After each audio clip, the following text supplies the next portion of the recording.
नमस्कार बंधुरा चंदना कुकिंग स्टाइले सकलके स्वागत। आज चले एसेछि सहज सुस्वादु सजने डाटार निरामिष झोल रेसिपि निये। सजने डाटार এই निरामिष तरकारी सीजन चेंजेर समय खाওয়া किन्तु खूबই उपकारी। এই রান্নাটা করার জন্য আমি এখানে কড়াই গরম করে তার মধ্যে দিয়ে দিচ্ছি 3 টেবিল চামচ সরষের তেল। এই রান্নাটা সরষের তেলেই করার চেষ্টা করবেন, এতে করে খেতে বেশি সুস্বাদু হবে। এখন তেলটা গরম হয়ে গেলে এর মধ্যে দিয়ে দিচ্ছি 50 গ্রাম ডালের বড়ি। ডালের বড়িটাকে তেলের মধ্যে একটু ভালো করে ভেজে নেব। বড়িটা ঠিক এইরকমভাবে ভাজা হয়ে গেলে এবার তুলে নেব। বন্ধুরা ভিডিওটি শেষ পর্যন্ত দেখতে থাকুন, আশা করি আপনাদের ভিডিওটা অনেক ভালো লাগবে। এবার এই কড়াইয়ের মধ্যে আরও 1 টেবিল চামচ সরষের তেল দিয়ে দিচ্ছি। এই তেলের মধ্যে ভেজে নেব কেটে রাখা বেগুন। এখানে আমি একটা বড় সাইজের বেগুনকে ঠিক এরকম বড় বড় করে কেটে নিয়েছি। এখন বেগুনটা ভাজার সময় সামান্য একটু হলুদ দিয়ে তারপরে ভেজে নিচ্ছি, এতে করে ভাজা বেগুনটা দেখতে ভালো লাগবে।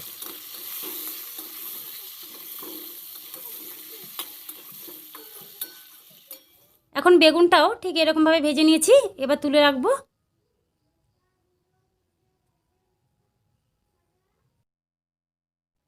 এখন কড়াইয়ের মধ্যে আরও 1 টেবিল চামচ সরষের তেল দিয়ে দিয়েছি। এবার এই তেলের মধ্যে দিয়ে দিচ্ছি 1 চামচ 5 ফোড়ন। এখন ফোড়নটা একটু ভাজা হলে এর মধ্যে দিয়ে দিচ্ছি কেটে রাখা আলু। এখানে দুটো বড় সাইজের আলুকে এরকমভাবে কেটে নিয়েছি। এখন আলুটাকে তেলের মধ্যে ভেজে নিচ্ছি। এবার আলুটা একটু ভেজে নেওয়া হয়ে গেলে এর মধ্যে দিয়ে দিচ্ছি 1 চামচ আদা বাটা। এবার আদা বাটাটা দিয়ে আলুটা আর একটু সময় ভেজে নিচ্ছি। একটু ভেজে নেওয়ার পরে আদার কাঁচা গন্ধটা চলে গেলে এবার এর মধ্যে দিয়ে দিচ্ছি একটা কেটে রাখা টমেটো।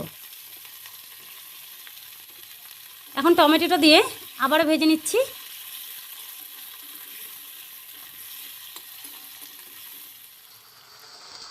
আবারও কিছুক্ষণ ভেজে নেওয়ার পরে এখন দেখো টমেটোর কাঁচা গন্ধটাও চলে গেছে আর টমেটোটা অনেকটাই সেদ্ধ হয়ে গেছে। এবার এর মধ্যে দিয়ে দিচ্ছি কেটে রাখা সজনের ডাঁটা।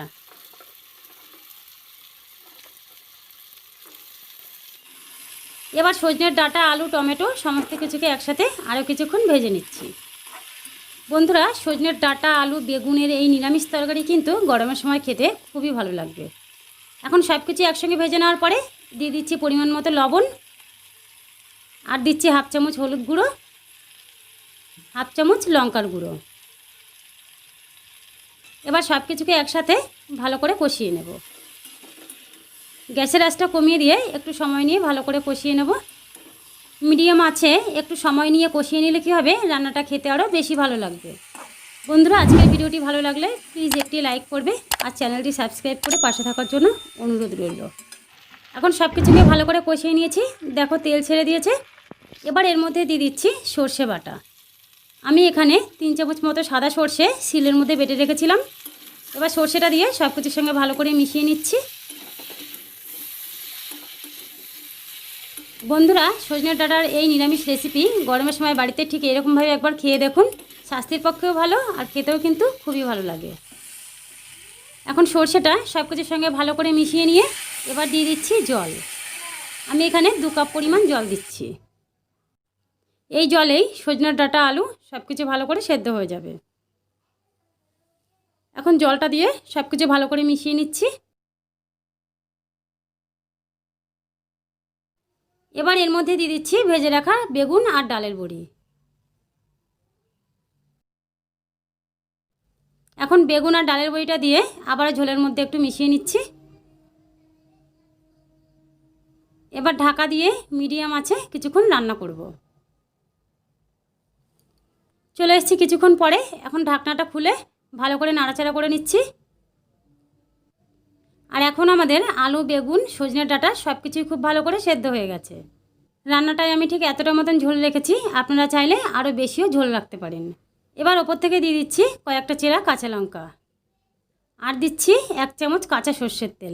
আপনাদের ইচ্ছে না হলে এটা নাও দিতে পারেন, তবে এই রান্নাটায় সবার শেষে একটু কাঁচা সর্ষের তেল দিলে ফ্লেভারটা কিন্তু খুবই ভালো লাগে।